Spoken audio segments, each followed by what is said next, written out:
우리는 요즘 사순절을 보내고 있습니다. 사순절은 전통적으로 절제하는 시기입니다. 그래서 사순절에 절제 생활을 하는 사람들이 많이 있습니다. 근데 절제라고 할 때 대개 음식을 절제합니다. 그런데 어떤 사람들은 소위 미디어 금식이라는 것을 합니다. 컴퓨터나 휴대폰, TV 같은 이런 미디어를 사용하지 않는 것을 미디어 금식이라고 합니다. 컴퓨터나 휴대폰이나 TV가 우리에게 주는 유익이 참 많습니다. 그런 게 없으면 살 수 없을 정도로 우리 사회에서 큰 부분을 차지하고 있습니다. 그런데 그것들이 끼치는 해악도 만만치 않게 큽니다. 중고등학교 교실에서 안경이나 콘택트 렌즈를 낀 학생들이 끼지 않는 학생들보다 훨씬 더 많습니다. 초등학교에도 마찬가지입니다. 서울의 경우에는 안경을 쓴 학생이 끼지 않는 학생보다 더 많다고 합니다. 이런 현상을 초래한 것 중에 하나가 바로 미디어라는 것입니다. 미디어가 발전하면서 사람들의 시력이 떨어진다는 것은 참 아이러니한 일입니다. 미디어가 우리에게 많은 정보를 제공해주고 그래서 우리의 시야를 넓혀주기도 하지만 또 한편으로는 우리의 시야를 오히려 흐리게 만들 수도 있습니다. 휴대폰만 들여다보고 사는 사람은 시력만 나빠지는 게 아니라 그의 인생의 시야가 아주 좁아질 수 있습니다. 와이파이만 되면 어디든지 좋다 이렇게 말하는 청소년들이 참 많습니다. 멀리 여행하는 것보다 그냥 와이파이가 잘 되는 방 안에 머무는 걸 좋아하는 사람들이 참 많습니다. 그런 의미에서 미디어 금식이라는 게 의미가 있습니다. 지난 주간에 우리는 미세먼지 때문에 고생을 많이 했습니다. 미세먼지가 심해지는 날이면 앞이 제대로 보이질 않습니다.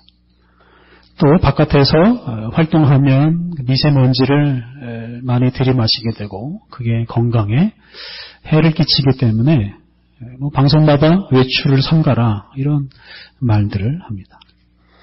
미세먼지라는 게 우리의 시야를 가리고 또 우리를 방 안에다 가두어 놓습니다.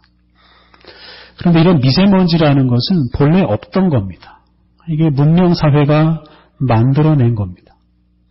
100년 전, 200년 전 우리 조상들은 지금 우리보다 훨씬 더 좋은 눈을 가지고 살았을 것입니다. 그리고 미세먼지나 이런 빌딩에 가려지지 않은 이런 넓은 세상을 바라보고 푸른 하늘, 높은 곳까지 보면서 살았을 것입니다. 문명이 발달한 사회일수록 사람들의 시력을 떨어뜨리고 사람들의 시야를 좁게 만드는 거 참 안타까운 일입니다. 요즘 사람들의 꿈이 옛날 사람에 비해서 점점 작아지는 것도 이런 영향일 수 있습니다. 비전이라는 영어 단어가 마치 우리말처럼 느껴질 정도로 우리가 비전이라는 말을 자주 사용합니다. 이 비전이란 말은 꿈이나 희망으로 번역할 수도 있는데 이 본래 의미는 그냥 본다는 뜻입니다. 미래를 내다보는 것이 비전입니다. 그런데 안타깝게도 미래를 잘 내다보지 못하는 사람들이 우리 주변에 참 많습니다. 미래가 하나도 안 보인다 이렇게 말하는 사람들도 참 많습니다. 우리 사회에서 비전이란 말이 많이 쓰이긴 하지만 비전이 있는 사람은 오히려 점점 줄어들고 있는 것 같습니다. 현실도 미래도 제대로 보지 못하는 사람들이 많아지고 있습니다. 이런 시대에 우리의 현실과 미래를 볼 수 있는 새로운 눈, 새로운 시야가 우리에게 정말로 많이 필요합니다. 현실을 꿰뚫어보고 미래를 멀리 내다볼 수 있는 그런 시력 또는 능력이 우리에게 절실하게 필요합니다. 오늘 본문을 묵상하면서 그런 새로운 시야, 새로운 시력을 우리가 회복하면 좋겠습니다. 오늘 우리가 읽은 신구약 본문에는 제대로 보지 못하는 사람들이 등장합니다. 구약의 본문에는 선지자 사무엘이 보지 못하는 사람으로 등장합니다. 그리고 신약의 본문에는 육안으로 보지 못하는 한 장애인과 또 영적으로 보지 못하는 바리새인이 등장합니다. 이 사람들 중에는 눈을 떠서 보게 되는 사람이 있는가 하면 이전보다 더 보지 못하게 되는 사람도 있습니다. 예수님께서 어떤 사람은 보게 하시고 어떤 사람은 오히려 보지 못하게 하십니다. 말씀을 살피면서 우리는 잘 보고 살고 있는지, 우리는 똑바로 보고 살고 있는지, 우리가 예수 그리스도 안에서 새로운 눈, 새로운 시력을 가지고 있는 사람인지 돌아보시면 좋겠습니다. 구약의 말씀은 선지자 사무엘이 새로운 왕을 임명하는 이야기입니다. 오늘 본문 앞에 나오는 사무엘상 13장부터 15장 말씀은 이스라엘의 초대 왕인 사울이 하나님으로부터 버림받는 이야기입니다.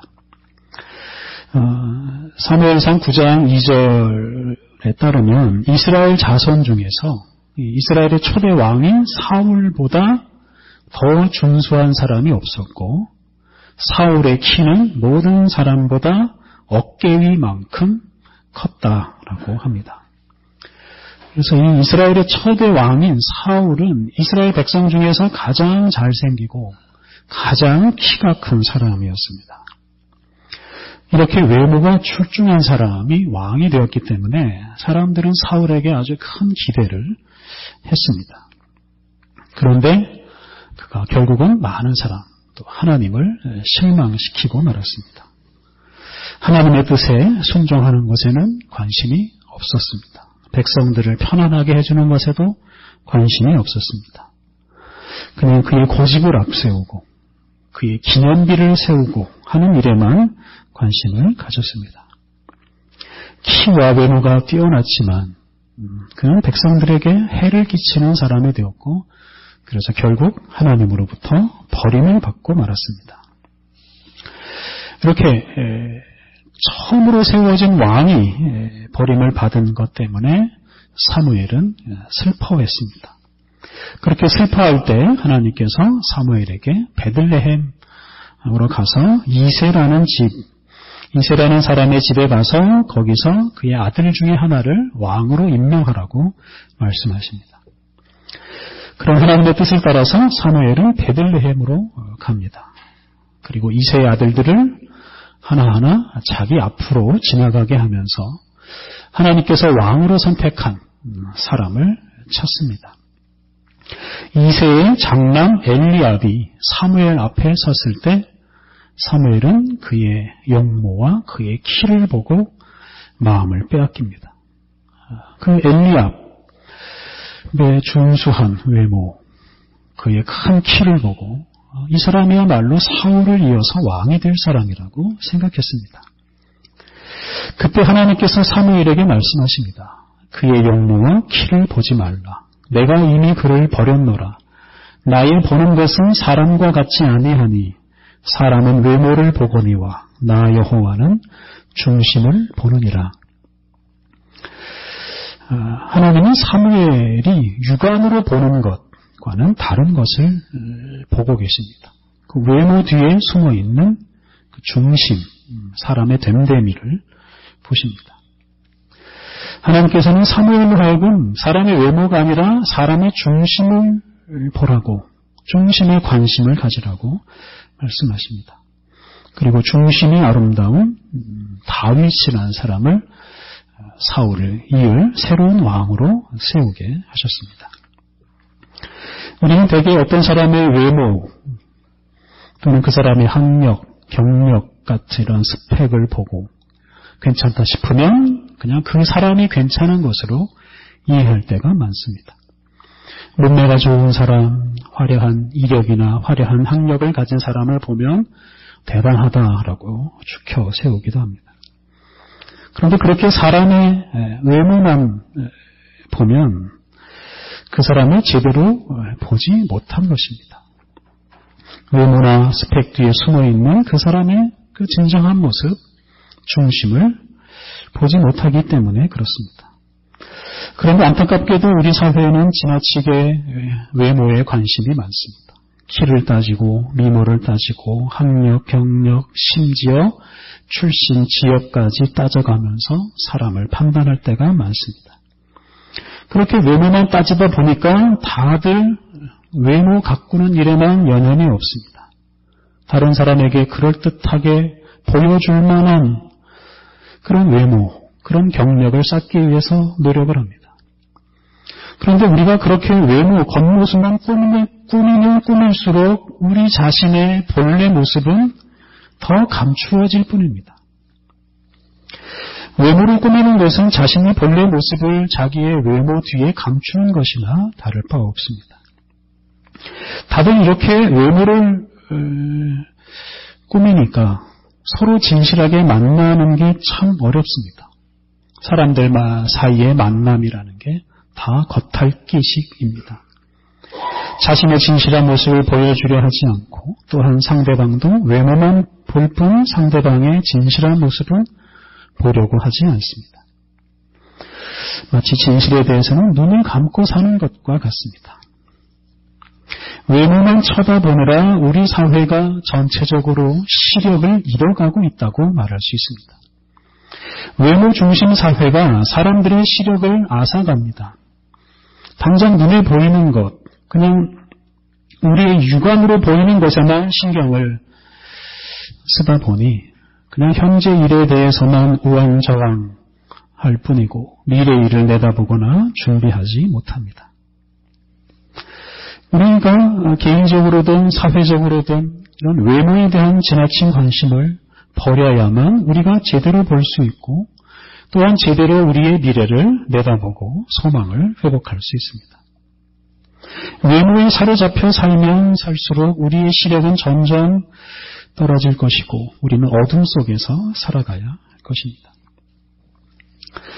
사랑하는 성도 여러분, 외모를 꾸미려고 애쓰지 마십시오. 다른 사람의 시선을 너무 의식하지 마십시오. 나의 본래 모습, 나의 중심을 아름답게 만드는 일에 우리가 더 큰 관심을 가져야 합니다. 또한 우리가 사람을 만날 때도 그 사람의 외모가 아니라 그 사람의 중심을 보기 위해서 노력해야 합니다. 우리가 그렇게 살 때 우리 자신이나 다른 사람을 진실하게 만날 수 있고 볼 수 있고 또 그러할 때 우리가 우리의 현실과 우리의 미래를 제대로 보고 대처할 수가 있습니다. 20여 년 전에 식스센스라는 영화가 나온 적이 있습니다. 식스센스를 우리말로 하면 그냥 육감입니다. 그러니까 오감 외에 또 다른 감각인 여섯 번째 감각을 가리키는 것입니다. 사람은 이런 오감이라는 것으로 우리의 현실 또 사물을 보고 판단합니다. 그런데 그런 오감 외에 또 한 가지 감각을 가진 한 어린 아이가 있었습니다. 여섯 번째 감각을 가진 이 아이는 이 죽은 사람, 귀신을 볼 수 있는 능력이 있었습니다. 그런데 어떤 사람이 이제 이 어린 아이를 만나고 나서 자신이 죽은 사람이라는 것을 비로소 알게 됩니다. 그러니까 그 사실을 그 어린이는 이미 알고 있었는데 이 주인공은 나중에야 자기가 죽은 사람이라는 걸 알고선 깜짝 놀라면서 그 영화가 끝이 납니다. 우리에게도 다른 사람이 보지 못하는 것을 보게 하는 이런 여섯 번째 감각, 육감이라는 게 있으면 참 좋을 것 같습니다. 세상을 좀 더 폭넓게, 좀 더 멀리 볼 수 있는 그런 눈이 우리에게 있으면 좋겠습니다. 오늘 읽은 신약의 본문에는 그런 눈, 믿음의 눈을 우리에게 말합니다. 우리는 예수님을 믿음으로 새로운 눈을 갖게 됩니다. 세상 사람들이 보지 못하는 것을 보는 그런 눈을 갖습니다. 요한복음 9장은 한 맹인이 치유를 받고 그 후에 일어난 일을 아주 길게 서술합니다. 예수님께서 예루살렘의 실로암 연못가에서 한 맹인을 치유하십니다. 태어나면서부터 한 번도 보지 못한 사람이 드디어 눈을 뜨고 보게 되었습니다. 얼마나 기쁜 일입니까? 함께 모여서 잔치를 벌일 일입니다. 그런데 맹인이 눈뜬 사건을 두고 그냥 이상한 논쟁이 벌어지고 맙니다. 이 논쟁은 바리새파 사람들이, 바리새인들이 주도했습니다. 그들은 맹인이 눈을 떴다는 것을 받아들이려고는 하진 않습니다.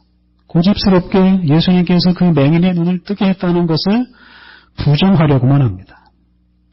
그들은 예수님이 안식일에 맹인을 고쳤다는 이유로 예수님을 정죄합니다.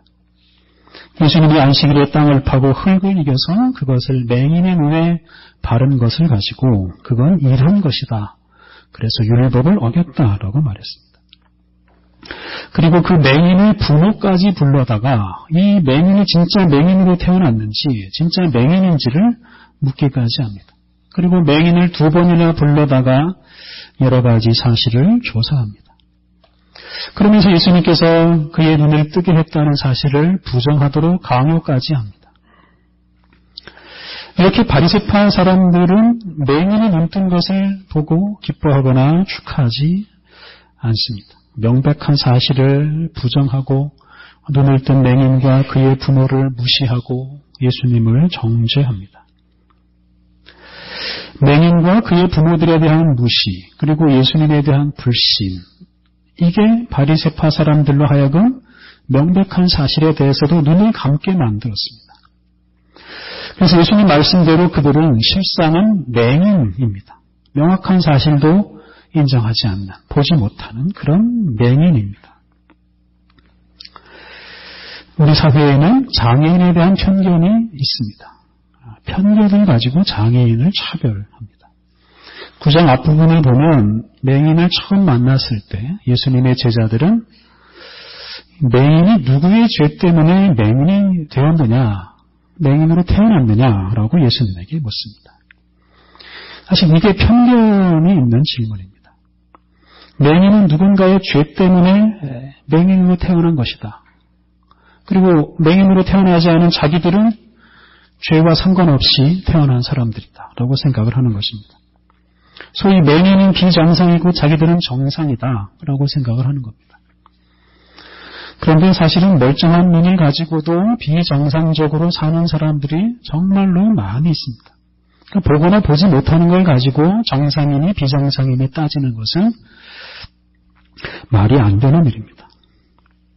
예수님은 맹인으로 태어난 것은 죄와 상관없다라고 단호하게 말씀하십니다. 그리고 나아가서 그 맹인도 하나님께서 하시는 일을 드러내는 통로가 된다라고 말씀하십니다. 맹인을 통해서 하나님께서 일하신다라고 말씀하십니다. 사람이 앞을 보든 보지 못하든 장애를 가졌든 가지지 않았든 관계없이 하나님은 그 사람을 통해서 일하시고 당신의 영광을 드러내십니다. 이렇게 예수님은 사람들로 하여금, 제자들로 하여금 장애인에 대한 편견에서 벗어나게 하셨습니다. 그런데 중요한 것은 이런 편견에서 우리가 벗어나야만 우리의 사물과 사회 현상을 제대로 볼 수 있다는 것입니다. 장애인을 비롯한 우리 사회의 약자들을 우리가 정말로 사랑하고 존중할 때 우리가 우리 사회를 제대로 볼 수 있습니다. 사람을 무시하는 사람은 세상을 제대로 볼 수 없습니다. 어떤 사람을 만나든 그 사람은 죄인이라고 정죄하지 않고 또한 그 사람을 통해서 하나님께서 일하신다고 생각할 때 우리가 제대로 보고 제대로 살아갈 수 있습니다.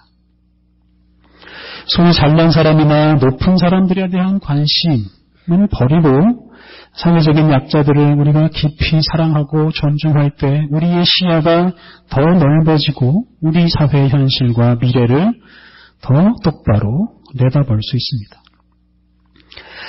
바리새인들이 제대로 보지 못한 또 한 가지 이유는 불신입니다. 예수님에 대한 불신이 그들로 하여금 맹인이 되게 만들었습니다. 세상을 바라보는 눈에는 두 가지가 있습니다. 믿음의 눈과 의심의 눈입니다. 그런데 우리는 살면서 의심의 눈으로 세상을 보도록 강요받을 때가 참 많습니다. 세상 학문이 대개 그렇습니다. 일반 과학이든 사회과학이든 끊임없이 의심하는 것을 미덕으로 여길 때가 많습니다.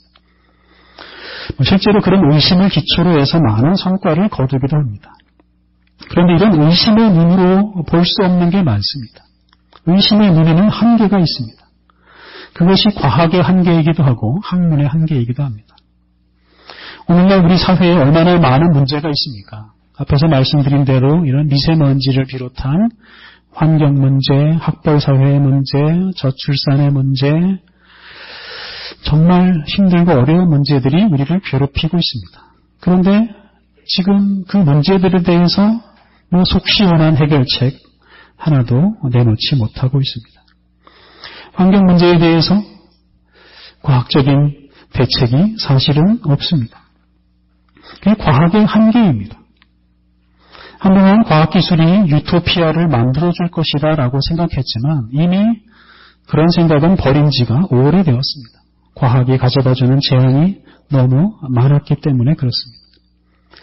그러니까 의심의 눈으로 세상을 바라보고 의심에 기초한 그런 학문은 이 세상을 제대로 볼 수도 없고 이 세상을 복되게 할 수도 없다는 뜻입니다. 반면에 신앙생활은 말 그대로 믿음에 기초한 생활이고 믿음의 눈으로 세상을 보는 생활입니다. 과학을 의심생활이라고 한다면 신앙은 믿음생활이라고 말할 수도 있습니다. 그리고 이 믿음이 우리에게 새로운 눈을 가져다 줍니다. 오늘 읽은 본문 35절 이하에 예수님과 맹인이 다시 만나는 장면이 나옵니다. 이때 맹인이 예수님을 믿는다라고 고백을 합니다. 주여 내가 믿나이다. 이 고백을 들으시고 예수님께서 내가 심판하러 세상에 왔으니 보지 못하는 자들은 보게 하고 보는 자들은 맹인이 되게 하려 함이라 라고 말씀하셨습니다. 예수님은 보지 못하는 자, 즉 맹인은 보게 하시고 보는 자들, 즉 바리새파 사람들은 맹인이 되게 하십니다. 바리새파 사람들은 예수님을 불신했기 때문에 명백한 사실도 보지 못하고 사례 분별도 제대로 하지 못하는 사람이 되고 말았습니다. 반면에 이 맹인은 예수님을 믿음으로 유관을 떴을 뿐만 아니라 새로운 믿음의 눈을 가지고 새로운 세상을 살아가게 되었습니다. 맹인이었던 이 사람은 예수님을 주님이라고 고백하고 예수님을 믿는다고 고백함으로써 이런 맹인 같은 사람들을 불쌍히 여기시고 사랑하시고 이 세상을 구원하시는 하나님을 받아들였습니다. 예수님을 믿음으로 세상을 구원하시는 하나님을 받아들임으로써 이 세상을 다른 눈으로 보게 되었습니다. 사람을 정죄하거나 저주하는 눈이 아니라 또는 그런 삶의 방식이 아니라 믿음의 눈으로 사람을 사랑하고 구원하는 그런 새로운 인생을 살게 되었습니다. 하나님은 죄인인 우리를 예수님 안에서 용서하시고 구원하셨습니다. 우리가 예수님을 믿음으로 그 은총을 받아들일 때 우리에게는 새로운 믿음의 눈이 열리고 우리는 그 믿음의 눈으로 세상을 보고 사람을 보며 살아갈 수 있습니다. 그리고 그 믿음의 눈으로 하나님의 구원과 하나님의 나라를 이 땅에 이루며 살아갈 수 있습니다. 요즘 우리 사회에 가짜 뉴스라는 것이 판을 치고 있습니다. 진실이 아닌 것이 진실인 것처럼 포장되어서 두루 유통이 되고 그것이 사람들의 마음을 사로잡고 사람들 사이에서 갈등과 증오를 부추깁니다.